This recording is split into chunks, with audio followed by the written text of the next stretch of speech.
Hello, everyone. I'm Rob Curley. I'm the editor of the Spokesman-Review. And today we are having another one of our Northwest Passages virtual community forums. And today it is with Spokane Mayor Nadine Woodward. Thank you for being here. You bet. Glad to be Yeah, here. second time. So it's like you've been in front of a camera before. So and and today she'll be in discussion with the Spokesman Review's Spokane City reporter, Adam Shanks. So Adam, thank you too. I'm glad you got dressed up for this. Yeah, I put on my best t-shirt. I can tell that. I can tell that. I'm going to let you two get started, and thank you both for doing this. I want to remind everybody that if you would like to submit questions, there is a link at the bottom of this page.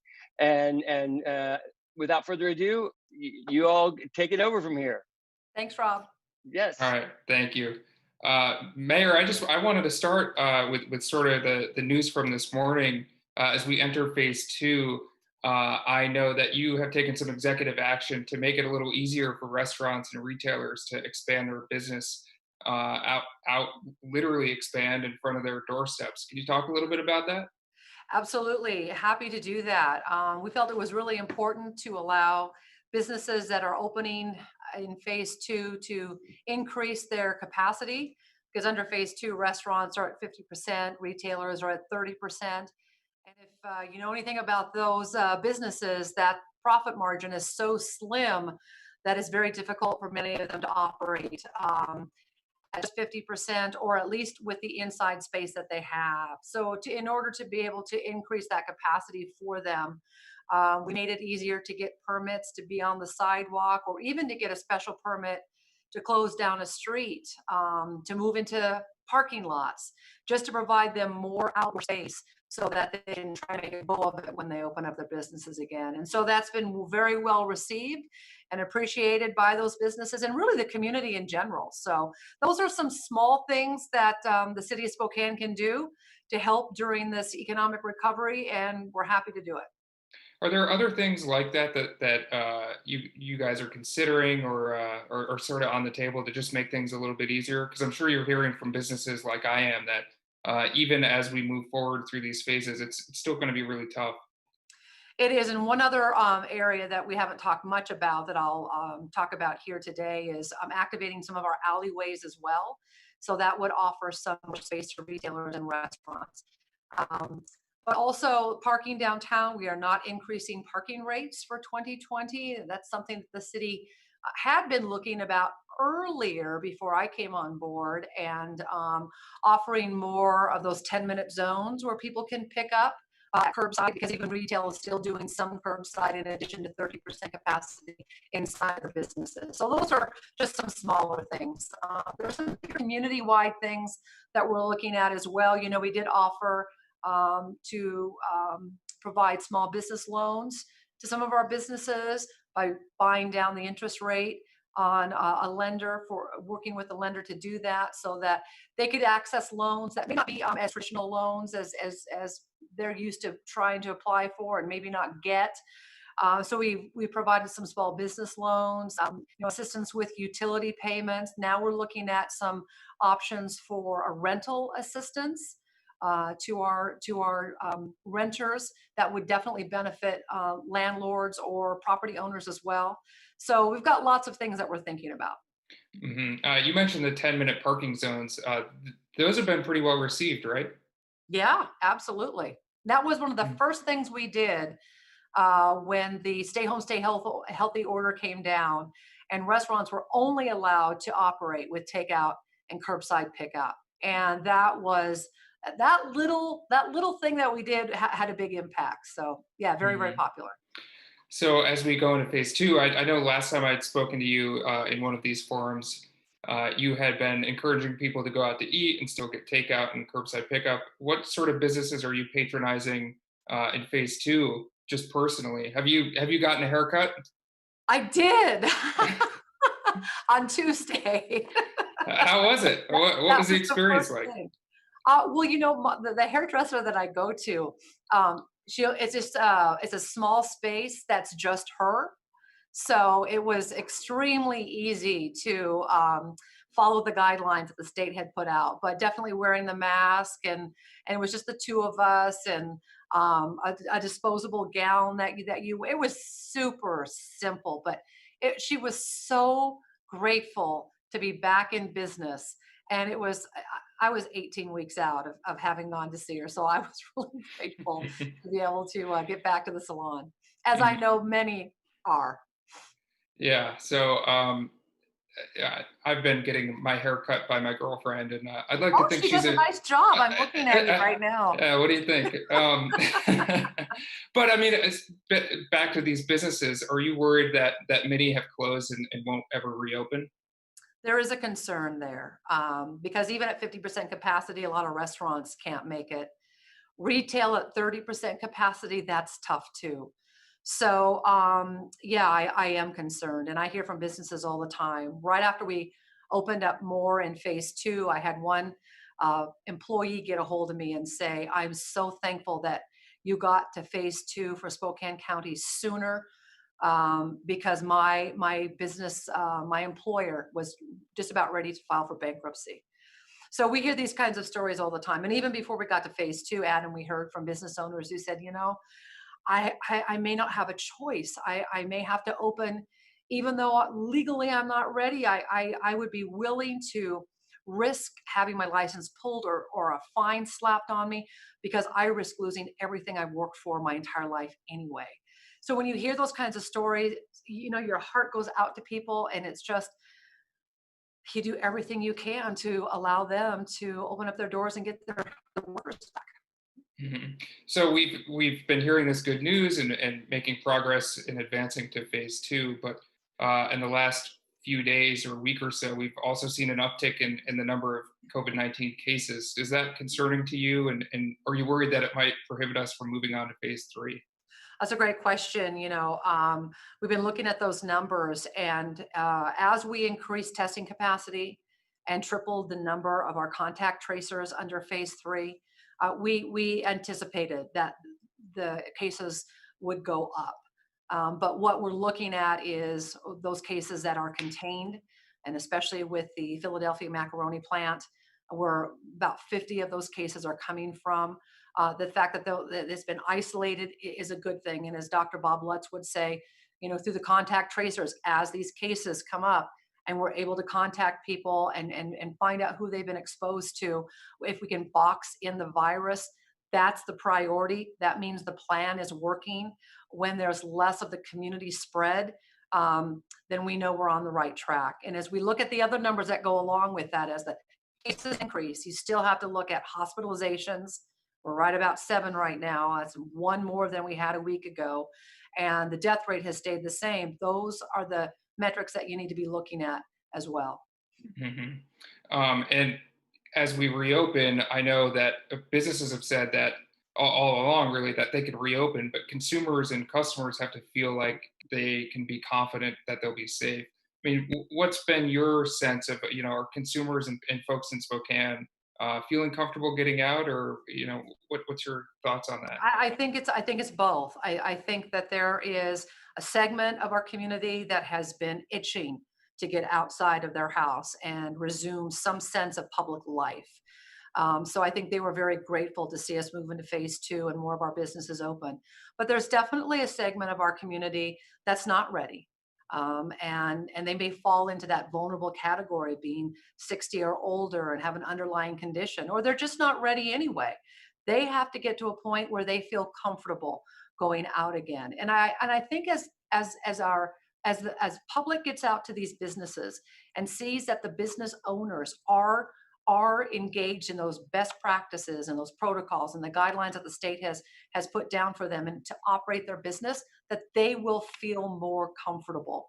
And I also ask the public, when you do get out and you start visiting these businesses, make sure you are following the protocols that they have enacted, that they may have listed at the door of their business, and make sure that we continue to wear our masks, that we socially distance, that we use the sanitizer when we walk into a business, that we stay home when we're not feeling well, that we're washing our hands regularly. We cannot move off of that. We can't let our guard down. We have to be more vigilant in those measures than ever before as we open up more businesses. I've been hearing you preach that so much. Do you feel like that message is getting across? I mean, when you're out at the store or wherever it may be, do you feel like folks are taking that seriously? I feel like I preach it a lot too, Yeah. but some people don't think so. So I tell you, at every interview that I do, I stress that. I plead or implore with our public to be doing that. When I go out and about, I'll tell you, right now it's about 50-50. I see about half the people, yes, wearing masks, and half the people don't. So I'll continue to carry that message and ask people to do that because we don't want to risk going backwards in our phases. We don't want to risk, a huge spike in cases that present that community spread or prevent us from opening up more businesses. We have to do our part. It's Hmm. a whole new world that we're living in right now. And for some people, it takes them a little longer to learn how to live in it. Visit Spokane is estimating now that we've lost about $21 million in tourism related revenue. How can the city sort of safely reopen and generate tourism again without seeing that community spread and that resurgence that we're worried about? That's a real challenge. I'll tell you that. I've met with the Visit Spokane group, very instrumental in doing all the tourism and the convention that we have. And 2020 was going to be an absolutely stellar year for us in our economy in that area. One thing that they did talk about, though, was when we get to the point where we are having conventions again in bigger groups together, a lot of these organizations and associations are going to be looking for cities that aren't incredibly dense, that are smaller, that like Spokane have more outdoor space, more ability to spread out. I think people are going to seek Spokane when we get to that place and look at us a little bit differently. And we may be able to make up some of that ground. But I think it's going to be a while before we start seeing those kinds of things come back. In addition to tourism, just the story of Spokane for the last several years has just been about growth and growth and growth and economic success. Do you feel like, I mean, what's your sense of what that looks like in the next year or 5 years? Do we just pick that trend back up, or where do we stand? We're in recovery mode right now, and so as a city, we're looking at a huge hit in the sales tax revenue. The city budget is, and so we're in a fairly good position. We anticipate that we're going to take about a $13 million hit, just the city's budget. So we're looking at things, hiring freezes, really examining those expenditures, maybe refinancing some debt. We do have some reserves that are going to help us out. But I was really looking forward to when I came into office on moving forward and building on the momentum that we had already existing before COVID hit. We were in a great place to make some great strides. But it'll depend on really how long this economic recovery stage takes. I am confident that we will come out of this okay. I don't know how many businesses we might lose, but we will get to a point where we will start building momentum again. I'm confident in that. And speaking of budgets, the county has about $90-ish million in this CARES money to sort of help with that recovery and spend toward the immediate mitigation efforts. How would you like to see that CARES money spent, and what process do you see helping that play out? Well, that money has gone to the county, so really it's up to the county commissioners on they're the fiscal agents for that funding. It's a lot of money. And But so, I think they'll pick up the phone if you call. well, we've been meeting. So Uh-huh. the mayors within the county, we've all met with Commissioner Al French and made it clear that we want to be part of that process. So I think right now what we're doing is coming up with some ways and some projects that we can submit to the county. And there are a lot of buckets to fill too. I mean, we're talking about, homeless shelters. We're talking about isolation facilities. We're talking about nonprofits. We're talking about food security. We're talking about paying for the emergency operations center. There are a lot of things that we need to be looking at as a region. And then I think the cities individually will have some requests and some ideas too. So we're going to be in the process of submitting some ideas, nothing I can really talk about right now. So the city also received $6.6 million in CARES money that went directly to the cities. Our appropriations a little bit differently. It came from the state, didn't go right into the bank account. Those are based on reimbursements. So we're looking at things that we can spend on that. Part of that is just, operating as a city hall when our employees come back and some of the costs that are going to be involved in that. But looking forward to phase 3 of the governor's Safe Start program, so we can get some of our employees back in the building. We're calling it Operation Homecoming. So we're working on that right now. Yeah. So what is that? I'm wondering what that process and how that plays out, because the city employs a lot of people who, many of whom have been working from home, probably most of whom. The majority have been working from home. City Hall has been very vacant, very, very lonely. Although on the 7th floor, we've remained very, very busy. But we're looking at, being able to acquire PPE, personal protection equipment, plexiglass when needed, definitely more sanitation, all of those things. Some employees may continue to telecommute because I think a lot of businesses are finding, and probably governments too, that productivity has gone way up with people working from home. So, I mean, that's something that we're seeing a lot of as well. So that's something that we're working on very, very hard. And we're going to have we're rolling out that plan very, very, very slowly, but we're letting our employees know what that's going to look like when they come back to work. And is that something that happens with phase 3? Phase 3, some of our employees can come back. Absolutely. Yeah. And what those protocols are going to be. In my office, I obviously don't wear a mask in my office, but when I step outside and go in the hallway or I'm in the elevator, everybody's going to be expected to wear masks. So it's just, again, what that looks like and being able to get into a routine so it doesn't seem so abnormal. Mm-hmm. Well, and speaking of phase 3, I'm sure a time will come when you're going to want to advocate for Spokane County to move into it. Are you still in contact with the governor's office and still have an open connection there? Because I know you fought so hard for us to enter phase 2. Yeah, so we're already talking about phase 3. I called a representative in the governor's office just yesterday, Adam, and said, and when the health secretary gave us the okay to go to phase 2, indicated that there would be no phase 3 entry until at least 3 weeks.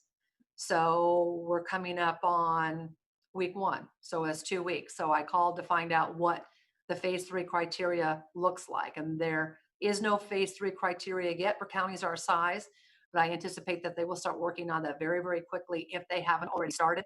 But at least 3 weeks when we started phase 2 would put us into phase 3 by June 12th. So we'll see if that happens. We'll be checking in with the governor's office. I know our health district is sharing our data with him he's seeing it on a daily basis. So all of that factors into that decision. And will the data that matters to you be mostly what you pointed to in phase 2 as well? Hospitalizations, death rates, that sort of thing?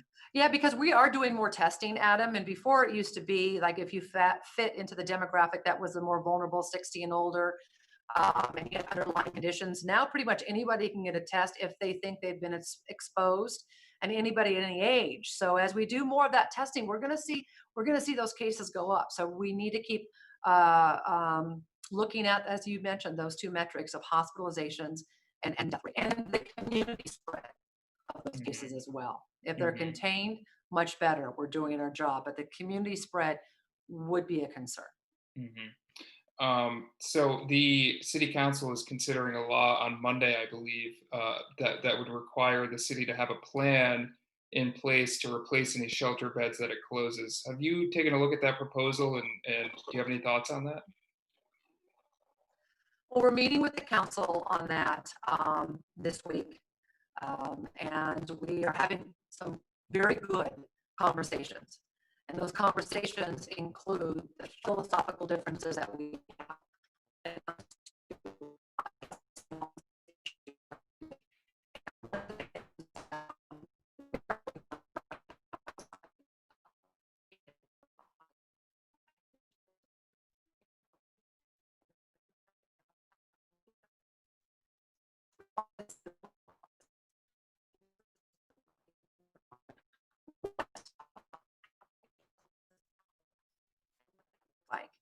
And one of the great things, I'll just tell you, the silver lining of dealing with COVID for the last 10 plus weeks has been that we've done it collaboratively as a region with the county and all the cities within the county, with our health department, and to work together on this, which is something that we absolutely have to do when it comes to the homeless issue. The city of Spokane cannot be addressing this on its own and in isolation. And so we're talking about working with the county and the city of Spokane Valley on purchasing or leasing shelter space together and under a model of moving people forward. So this would be a continuous day type shelter with wraparound services, maybe up to 90 days, and then moving people into being on their own. And so that's something that we're working on very diligently right now. And I am thankful that because we have shown that we can work together collaboratively as a region on COVID, that will serve us well moving forward on issues like homelessness, housing, economic development, and all the things that are important to our region. You took some, speaking of housing, you took some strong action early on in the pandemic to protect people from evictions, foreclosures. What do you see the need is right now in terms of those sorts of protections? Well, I believe the state has already extended their program on that. And I think right now what we're doing is following the state's direction on that. But when we get on the other side of COVID, we're going to have again, some very philosophical discussions on what we need to do when it comes to renters and landlords and providing protections for both groups. And I think whatever we decide, there's got to be some balance in that. So those discussions will be forthcoming. As we move through these phases, we're getting a question from a reader here. Do you think that folks who visit Spokane from out of county as it moves forward, maybe from one of the more acutely affected areas, should have to isolate or quarantine when they get here? Can you repeat that, Adam? I had a delay in our signal, so it was a little hard to hear your question. Should folks who are visiting Spokane from out of the area and maybe one of the more acutely impacted areas be forced to isolate or self-quarantine when they come here? From like the west side, probably, of the state where there are more cases, Yeah. That's maybe what the question is pointing to. That's not something that we're directing people to do right now. I don't know what that looks like. I don't know if because we're in phase 2, we had a lot of travel from the west side, or we border a state that's been open further than we have in Idaho, and I know they've been asking people just to make sure that when they do cross the state line that they self-quarantine. I mean, if people think that that's the right thing to do, then they should definitely do that. That's not something that we are requiring. And I'm just curious, when I talked to you last, so much of your day-to-day was on just mitigation and the immediate emergency response. But as we move through to the next phase now, I mean, what's your day-to-day look like? What are you hearing most and dealing with most? Well, it really is now that we've stood down the Emergency Operations Center, not spending as much time as I was out there, obviously. And at this point, especially just this week in general, getting back to some city business and getting back to initiatives that are important to me. And as I came into office, were going to be my priorities. They definitely shifted during COVID. Those priorities still need to be addressed, whether that was housing or homelessness or anything like that. But now in a different way. So we're looking at standing up a housing task force. We had just formed one, but we didn't get to actually have our first meeting because we had to deal with COVID. So now getting back to that, some things that we can do to be creative in increasing our housing stock. Housing is still, we have a housing crisis in the region, and working collaboratively, what that looks like in the region with the county and with the other cities on what we can do to increase housing stock. So that will be important. And then on homelessness, just as I mentioned, moving forward now on a regional shelter with our regional partners and making it a model of moving the needle on homelessness and moving people off the street and into becoming productive members of society again. So really important. Economic development, getting to the point where we get to move from economic recovery to more of the economic development and building more momentum. So it's nice to be able to make that little shift to make an even more impact on the community. You mentioned the housing crisis. Has that just been deepened by COVID? I think it very well will be. I haven't seen numbers on that yet, but I definitely think that we may see more people either lose their homes or need homes. But the number that I've heard, at least in the county, is that we are 10,000 homes or units short. And we need to start looking at creative ways to increase that stock. So yes. What else is on the agenda for you in the next days and weeks? Well, we're working within the city on what the summer is going to look like. Everybody wants to know what they can and can't do this summer. And so, we have a great parks director, and we're looking at what Riverfront Park's going to look like this summer, which rides will be accessible, what getting out in the community when the weather's great and people visit, how they can access some of the best parts of our city in a new way under COVID. So that's going to mean, more people, longer lines, social distancing. Maybe we've had to reduce hours. Access might be, jeopardized or impacted in some way. But maybe even coming up with some creative ways to allow people to get outdoors and really enjoy everything that this region has to offer. I think we're going to see more people at the lake probably, and just enjoying the parks and things like that. So.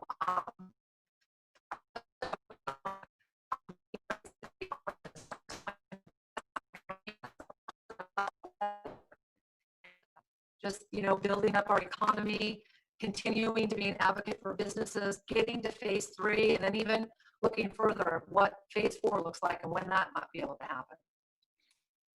Okay, well, with that nice summary scene painted for us, I think we'll wrap it up. Can I just add one more Yeah. thing, Adam? Just wanted to give you an update too on the police precinct downtown. That was one thing that we got an early start on before COVID. And we are on track right now to open that within about a month from now. So that's at Wall and Riverside. And as more of these businesses open up, it's great to have that public safety element that's going to be much more visible downtown, because I think, that might help people get out more too. So we'll just see, but that was my number one priority, and thankful that we had a council support on that as well. And that will be moving forward and doors opening at the end of June. Great. All right. Well, thank you so much for taking the time to chat with us. You bet. Thank you. Thank you. Can y'all hear me? Let's see. All right, great. Well, that was awesome. So I want to thank you both for hanging out with us on our Northwest Passages live stream. Tomorrow, we're going to have a salon panel. And I've been downtown a lot, and I've seen a lot of you, and you're going to want to, well, I was going to say you're going to want to watch this, but I'm going to be honest, you actually need to watch it. So we're also going to be hosting Pearls Before Swine cartoonist Stephen Pastis, which is going to be incredible. One of our most popular and talked about Northwest Passages events ever was with non sequitur cartoonist Wiley Miller. And I know this one's going to be just as cool, even if it's virtual. We're also about to announce a couple of other really special Northwest Passages events that I think you're all really going to love. All of these videos and discussions are archived on the video section of our Northwest Passages site, which you can access for free on spokesman.com.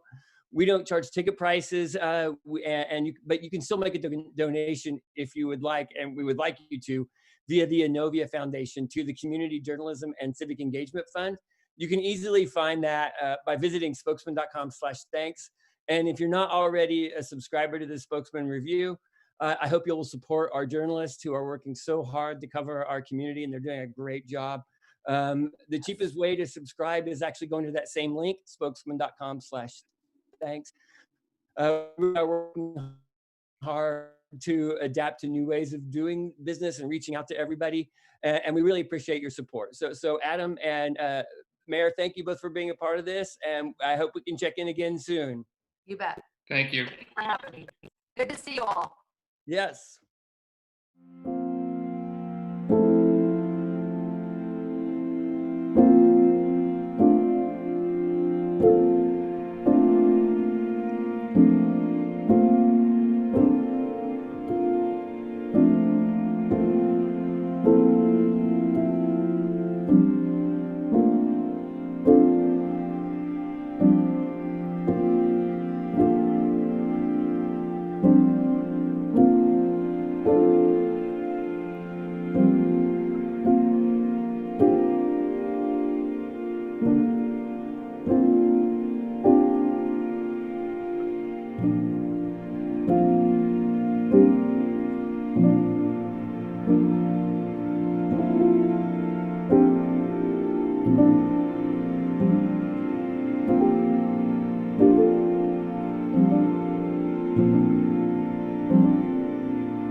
you.